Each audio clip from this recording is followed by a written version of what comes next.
கிடந்த நிலைமையை பார்த்ததும் எனக்கு பயம் ஜாஸ்தி ஆயிடுச்சு. அதெல்லாம் ஒண்ணும் இல்ல, நான் நல்லாதான் இருக்கேன்.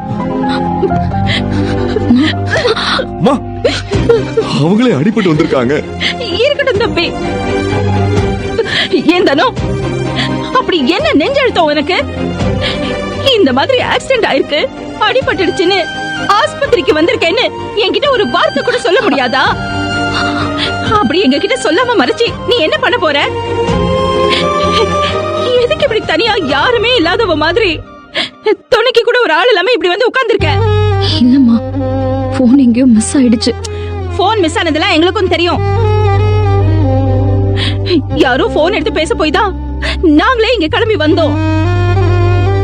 அதுவும் எந்த ஆஸ்பத்திரின்னு தெரியாம எங்கெல்லாம் அலைஞ்சிட்டு வந்தோம்னு உனக்கு தெரியுமா?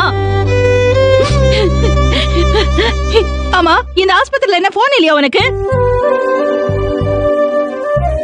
என் நம்பர் தான் உனக்கு தெரியும்ல. ஒரு போன் பண்ணி இந்த மாதிரி ஆயிடுச்சுன்னு சொல்றதுக்கு உனக்கு என்ன? நான் என்னமோ ஏதோன்னு பதட்டத்துல ரொம்ப பயந்து போயிட்டேன்னு தெரியுமா? அப்படிலாம் ஒண்ணும் இல்லம்மா, சொல்லக்கூடாதுன்னு கிடையாது. இங்க வந்ததுமே டாக்டர் செக் பண்ணிட்டு கட்டு போட்டுட்டு ட்ரிப்ஸ் ஏறி முடிஞ்சதுமே வீட்டுக்கு போயிடலான்னு சொன்னாங்க. அதனாலதான் எதுக்கு தேவையில்லாம தொந்தரவு செய்யணுமேன்னு. தொந்தரவா? இதுல என்னமா தொந்தரவு இருக்கு எனக்கு? சொந்த பந்தம் எல்லாம் சுத்தி இருக்கிறது ஒருத்தருக்கு ஒருத்தர் உறுதுணையா ஆதரவா இருக்கிறதுக்கு தானே தானோ. இவர் இருக்காரு, நான் நம்ம வீட்டுல அத்தனை பேர் இருக்கோமேமா. ஒரு வார்த்தை எனக்கு சொல்லி இருந்தா என்ன குறைஞ்சு போயிருப்பியா தானோ? என்ன தானோ நீ இப்படி பண்ணிட்ட? என்னம்மா இங்க சத்தம் போட்டு பேசிட்டு இருக்கீங்க? இல்ல சிஸ்டர், என் அம்மாவும் என் ஹஸ்பண்டும் வந்திருக்காங்க. ஆக்சிடென்ட் ஆன விஷயத்த நான் இன்ஃபார்ம் பண்ணல, அதனாலதான் அவங்க கோவமா பேசுறாங்க. அவங்க கேக்குறதும் சரிதானம்மா, நீங்க ஒரு வார்த்தை சொல்லிருக்கணும்ல.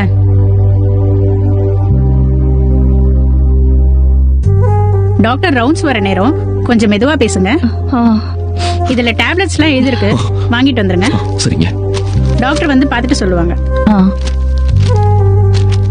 தம்பி, நீங்க இங்க இருங்க, நான் போய் வாங்கிட்டு வரேன். கொடுங்க.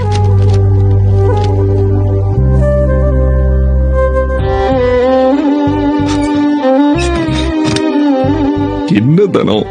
சாரி கதர், சின்ன காயம் தானே, எதுக்கு எல்லார்கிட்டயும் சொல்லி பதட்டப்படுத்தணும்னுதான். இல்ல தானோ, அட்லீஸ்ட் நீங்க என்கிட்டயாச்சும் ஒரு வார்த்தை சொல்லிருக்கலாம்ல. நான் வந்து கூட இருந்திருப்பேன்ல. நீங்க போனை எடுக்கலனதும்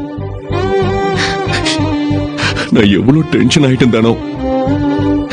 என்ன வேலையா இருந்தாலும் போனை எடுப்பாங்களே, இப்பயும் போனை எடுக்கலன்னு ஒரே பயமா போச்சு. சாரி. நீங்க ரொம்ப நல்லா தானே ஆட்டோ ஓட்டுவீங்க, அப்புறம் எப்படி ஆக்சிடென்ட் ஆச்சு?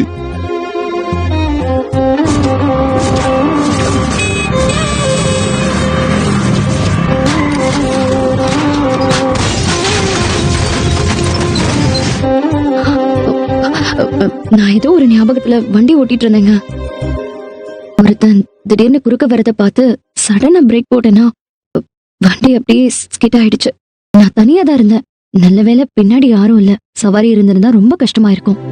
அந்த ஆட்டோ விழுந்து கிடந்த நிலைமைய பார்த்து நான் ரொம்பவே பயந்து போயிட்டேன் தானோ.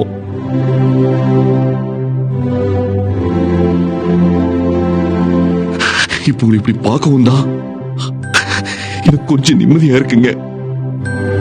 நீங்க ஆட்டோ ஓட்டுறது, கஷ்டப்பட்டு வேலை பார்க்கறதெல்லாம் நான் ஒண்ணும் சொல்லல தானோ. ஆனா தயவு செஞ்சு வேலைக்கு கொஞ்சம் சாப்பிடுங்க. வீட்லயே உங்களை வற்புறுத்தி தான் சாப்பிட வைக்க முடியுது. இதுல